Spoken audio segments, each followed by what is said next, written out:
Perfecto, bueno, es las 20 minutos pasaron de las 2 de la tarde en todo el territorio de la República Argentina. Saludamos a la gente de YouTube, saludamos a la gente de Instagram. ¿Cómo andan? ¿Bien? Bueno, este es el momento en donde nos ponemos a reflexionar en forma conjunta con todos los oyentes y bueno, intentamos pensar qué es lo que está pasando en esta realidad que nos sorprende día a día. Para eso vamos a hacer un poquito de historia, no se asusten, no voy a hacer algo muy extenso, simplemente quiero hacer algunas referencias del Cordobazo y después sí ya nos metemos a hablar un poquito de lo que está pasando en la actualidad de nuestro país. Bueno, a fines de la década del 60, ¿sí? Rodolfo Walsh, haciendo referencia justamente al Cordobazo, decía que nuestras clases dominantes, escuchen bien esta frase porque es impresionante, nuestras clases dominantes han procurado siempre que los trabajadores no tengan historia, no tengan doctrina, y no tengan héroes ni mártires.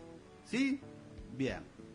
Cada lucha debe empezar de nuevo, separada de las anteriores. ¿Sí? Lo que pasó el mes pasado, lo que pasó el año pasado, lo que pasó hace 5 años, lo que pasó hace 10, hace 20, en el Cordobazo, por ejemplo, no tiene nada que ver con lo que pasa ahora. Minga, sí tiene que ver, y mucho. Cada lucha debe empezar de nuevo para ellos, ¿sí? Separada de las anteriores. La experiencia colectiva se pierde de esta forma. Las lecciones se olvidan. Nosotros perdemos mucho la noción de lo que nos pasa permanentemente y lo que pasó hace poco. La historia aparece así como una propiedad privada, cuyos dueños, ¿quiénes son esos dueños? Son los dueños de todas las cosas. Los dueños de la Argentina, los que se creen los dueños de la Argentina, que se creen los dueños del subsuelo, del suelo, del territorio nacional, se cree que son los dueños de toda la Argentina, de la patria en sí, y por eso la quieren vender, la quieren regalar, quieren hacer negocios con nosotros adentro encima. Eso es un poco lo que pasó siempre en nuestro país. En aquel tiempo, me refiero a mayo de 1969, los trabajadores de la industria automotriz, junto a los del transporte y de la electricidad, enfrentaron a la dictadura de Onganía, ¿sí? Estamos hablando de ramas o sectores que siguen siendo fundamentales en la producción de nuestro país, que en aquel entonces desplegaron un enorme poder de fuego, llevando a cabo una huelga general de 48 horas, movilizaciones y obviamente resistiendo en las calles. Momento de mucha conflictividad que se estaba dando.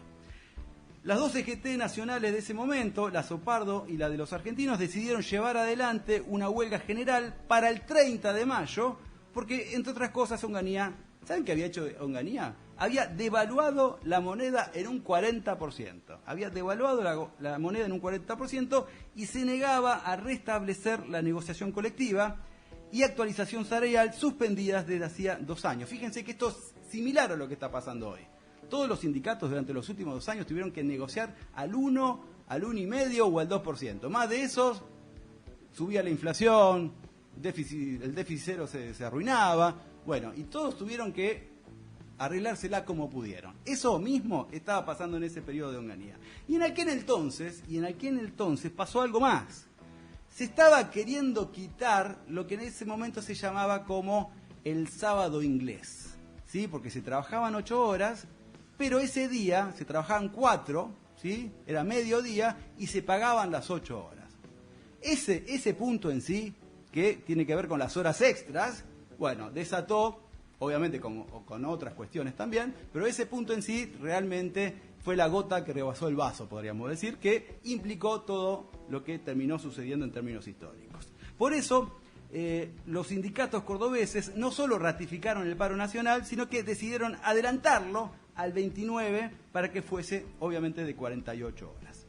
La inmensa mayoría de las organizaciones estudiantiles de esa provincia adhirieron rápidamente porque obviamente había las medidas que estaba llevando adelante el gobierno en ese momento, bueno, obviamente también los implicaban a ellos, por eso desde temprano varias columnas se movilizaron hacia el centro de la ciudad. No podemos dejar de mencionar que las columnas más importantes, al frente de esas columnas estaban, por ejemplo, los peronistas Elpidio Torres de Esmata, estaba Atilio López de la UTA, Y alguien que quedó también en el imaginario, en el colectivo, ¿no? En la historia de la mente de mucha gente, estamos hablando del dirigente clasista y combativo, le podemos agregar ahora, Agustín Tosco de Luz y Fuerza. De hecho, hubo una obra teatral, ¿no? que se planteó el año pasado, si mal no recuerdo, o el anterior, entre Agustín Tosco y Rucci, ¿no? Acerca de cómo pensaban en términos políticos los dos dirigentes, ¿no? Uno más acorde a la burocracia sindical y el otro obviamente más revolucionario.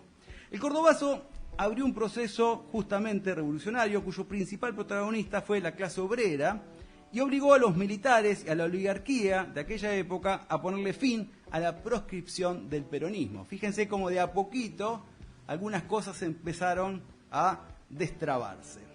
Todo esto debilitó al gobierno militar, autodenominado Revolución Argentina. Yo siempre digo que de revolución este tipo de gobiernos no tienen absolutamente nada, porque no cambian sistemas. Y fue uno de los factores que llevaron a la destitución de Onganía en junio de 1970, abriendo paso a una salida electoral que terminó concretándose con las elecciones de 1973. Y como muchos de ustedes que nos están escuchando o viendo también, esto implicó que ganara las elecciones Cámpora, o sea, Cámpora al gobierno y Perón al poder. Fue un poco la fórmula de aquel momento. En ese contexto, bueno, aparecieron en poco tiempo las bandas de la AAA y luego ya el terrorismo de Estado en 1976, que obviamente terminaron apareciendo, ¿no? en todo lo que implicó la sociedad argentina, bueno, con un solo propósito, que era llevar adelante una política económica acorde a los intereses del gran capital, por supuesto, y al mismo tiempo aniquilar a una generación que se planteó la lucha contra el imperialismo y el capitalismo cruel, el hipercapitalismo que hablábamos al principio del programa, similar al actual. ¿Sí? Cuando hablamos de imperialismo estamos hablando de Estados Unidos, por supuesto también. Hoy en día está pasando lo mismo que hace 56 años. Y en este caso, como ustedes ya saben, Estados Unidos, el imperialismo, así se le decía antes, bueno, que evitó que Milei terminara perdiendo las elecciones, ¿no? De medio término, interviniendo con dólares frescos en el mercado de cambio local, para justamente no haya una devaluación, como le pasó a Onganía, que tuvo una devaluación de 40%, bueno, para que no haya una devaluación, no sé de cuánto iba a ser, pero iba a ser una devaluación, bueno, para evitar eso, pusieron guita y obviamente empezaron a exigir un montón de cuestiones.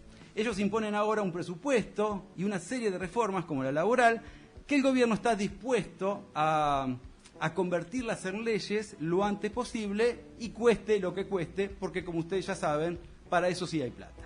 De hecho, en lo que fue una semana crucial en el Congreso por la posibilidad de avanzar con el presupuesto para 2026, el gobierno aceleró el envío de los famosos ATN, los aportes del Tesoro Nacional, la Tarasca, la Plata, ¿sí? A las provincias leales, a los que le vienen votando todo desde la ley bases en adelante.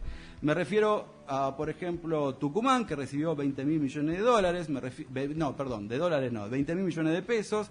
Me refiero a Misiones, que recibió otros 12.000 millones de pesos, y Chaco, que recibió 11.000 millones de pesos.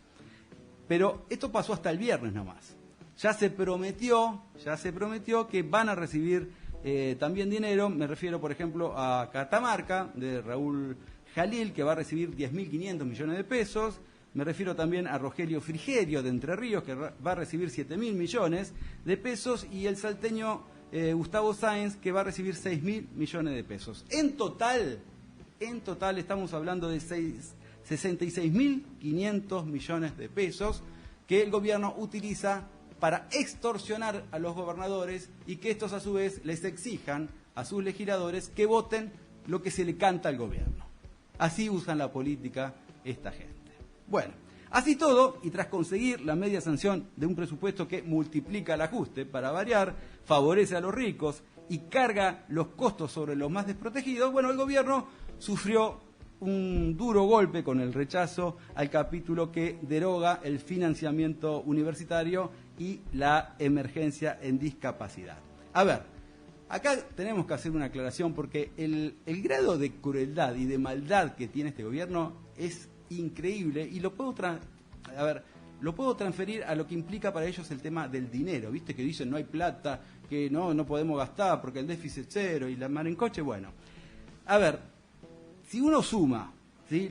El dinero que hay que ponerle a las universidades y el dinero que hay que poner en esta cuestión de la emergencia en discapacidad, estamos hablando del 0,16% del Producto Bruto Interno. Nada, es algo irrisorio para una economía de un país como la Argentina. Sin embargo, tengo 66.500 mangos para presionar, extorsionar, apurar a los gobernadores para que hagan lo que yo quiera. Es una cosa de locos, y lo decíamos al comienzo del programa, le quieren quitar todos los impuestos a los más ricos. Es una cosa ya demencial lo que está pasando, y sin embargo, bueno, todavía tiene gente que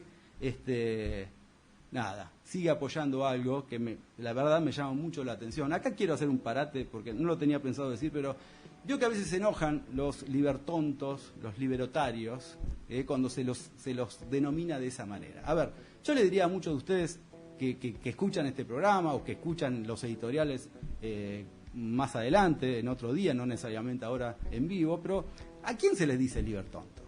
¿A quién se les dice liberotarios? ¿A quiénes se les dice, se los denomina de esta manera gente? ¿A quiénes? Bueno, a los que perdieron el laburo, a los que le está yendo para la mierda en la vida, a los que se están peleando con sus hijos, con su mujer, con todo el mundo, y que les va terriblemente mal, y que así todo apoyan a este gobierno. Porque tienen la ilusión de que algo suceda mágicamente y todo cambie, y el país se haga peronista. No sé qué están pensando, pero a eso se les dice libertontos. Porque si estamos hablando de alguien, por ejemplo, que tiene una empresita, que ahora está importando y que le está yendo más o menos bien, y quiere creer en las ideas que plantea este que tenemos como presidente, este fenómeno que tenemos como presidente, bueno, uno lo puede llegar a entender, porque en el fondo no la está pasando mal y siempre fue antiperonista, ponele. Pero la verdad que un jubilado que no sabe que con la plata que está recibiendo no puede hacer nada y depende de la ayuda de sus hijos, y que sea libertario y que siga apoyando este gobierno, y bueno, muchachos, no sé cómo explicárselo, si quieren se lo dibujo, pero la verdad que sigan creyendo en un gobierno de esta característica es lamentable. Entiendo las críticas al peronismo, y está bien, y muchas las comparto, pero apoyar esto no tiene sentido, y tarde o temprano se van a terminar dando cuenta, les guste o no les guste. Esto es así de simple. Y bueno, volviendo, algo que lo tenía acá, atragantado, si quieren, planteándolo. Bueno, como este gobierno, al igual que muchos, no tiene tolerancia a la frustración, bueno, empezó justamente, como no le aprobaron lo que ellos querían, empezó a dar señales de que iba a terminar vetando el propio presupuesto que le iban a terminar aprobando, ¿sí? Porque no se daban las condiciones del supuesto déficit cero, que es más mentiroso que cualquier cosa. No se puede creer que quedan en algo así. Insisto, me da la sensación de que al final, obviamente, desistieron de esta postura, van a ver cómo se la rebuscan para perjudicar a algún otro sector o a los mismos de otra forma, pero en esencia es parte de las obligaciones que tiene que cumplir este gobierno, porque Estados Unidos puso la tarasca para ayudarlo a que continúe estando en el poder, y entonces tiene que cumplir con todo lo que se le prometió y con lo que ellos exigen a su vez. Y como ustedes saben, otra de las obligaciones es aprobar lo antes posible una serie de reformas estructurales como la tributaria y la laboral, para que haya un marco jurídico. Esto es algo muy interesante que les pido por favor que presten atención. Haya un marco jurídico de absoluta desprotección de los laburantes. A esto que se suele llamar como modernización laboral, flexibilización, lo único que es en el fondo, lo único que se quiere hacer es reducir la litigiosidad, quiero decir, y los costos laborales. ¿Y saben por qué quieren hacer eso?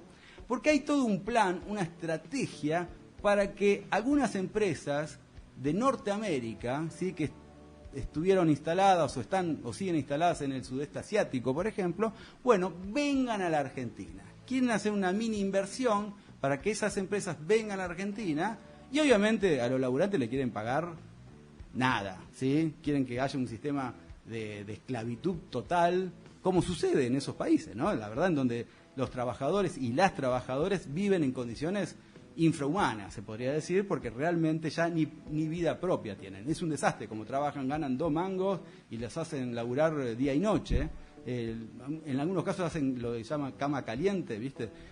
Viene uno, se duerme, después viene el otro, o sea, es algo muy, muy terrible lo que está pasando porque laburan 24 horas y la verdad que es muy complejo esta situación y es un poco la idea que están queriendo llevar adelante. Algunos hablan, uy, que bueno, van a invertir en Argentina. Minga van a invertir lo mínimo indispensable y van a tratar de explotar a la mayor cantidad de gente posible. Guarda con ese tema que también le vamos a dar manija a lo largo de todo el año que viene. Bueno, a ver, por eso quieren aprobar como sea, ¿sí?, esta reforma regresiva y contraria a la Constitución. Deberían cambiar la Constitución si quieren aprobar algo por el estilo. Pero bueno, vieron cómo es esto. Ya tienen una ley bases.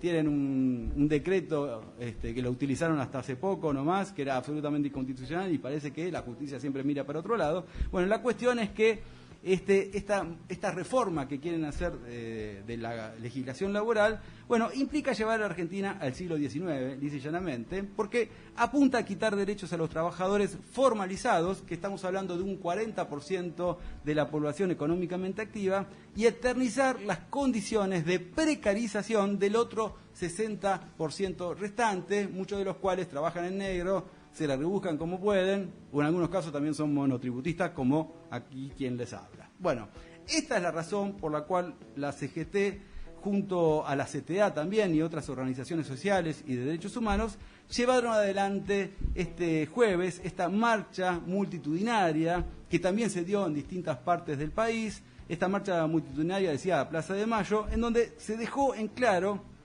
que si se llegaba a aprobar la reforma laboral tal cual la había diagramado el Ejecutivo, bueno, esa movilización iba a ser el primer paso de un plan de lucha que obviamente iba a incluir o va a incluir un paro nacional. Obviamente esto seguramente va a terminar inquietando al gobierno.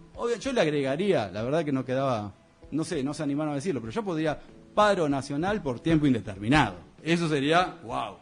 Pero bueno, no, todavía no le pidamos eso porque, bueno, están negociando y van a ver si sacan una reforma laboral light, ¿sí?, en donde tengan en cuenta algunas ideas del movimiento obrero y quizás zafen y todo continúe como está. Porque ellos, en el fondo, tienen que quedar bien con Estados Unidos. Y si sacan una reforma, así sea light, bueno, quedan bien igual. Así que quizás se conforme el gobierno con esto. Y como esto, justamente, a ver... Esto Jorge Solá, me acuerdo que lo dijo cuando estaba en el escenario, dijo, si siguen así vamos a terminar haciendo un paro nacional. Bueno, como esto lo expresó al mismo tiempo que se estaba llevando la sesión en el Senado en este caso, y esto llegó a los oídos de Patricia Bullrich, bueno, entonces ante esa situación en donde ya estamos terminando el año, la verdad, terminarlo con un conflicto no tiene sentido. Y a su vez había muchos problemas con el PRO, porque se ve que no tenían el quórum suficiente para aprobar absolutamente nada. Dijeron, bueno, listo, lo pateamos para febrero del año que viene, para el 10 de febrero seguramente. Esto tenía que ver por esto que les comenté al comienzo del programa, que no hubo un representante del PRO en la Auditoría General de la Nación. Al final entró un peronista, entonces estaban enojadísimos los del PRO, con lo cual estaban amenazando con que no te voy a aprobar nada de lo que me digas porque me traicionaste. Bueno, algo de eso sucedió. Entonces, ante esa situación dijeron, bueno, listo, pateamos para febrero y el 26 de diciembre no hacemos lo que teníamos previsto hacer.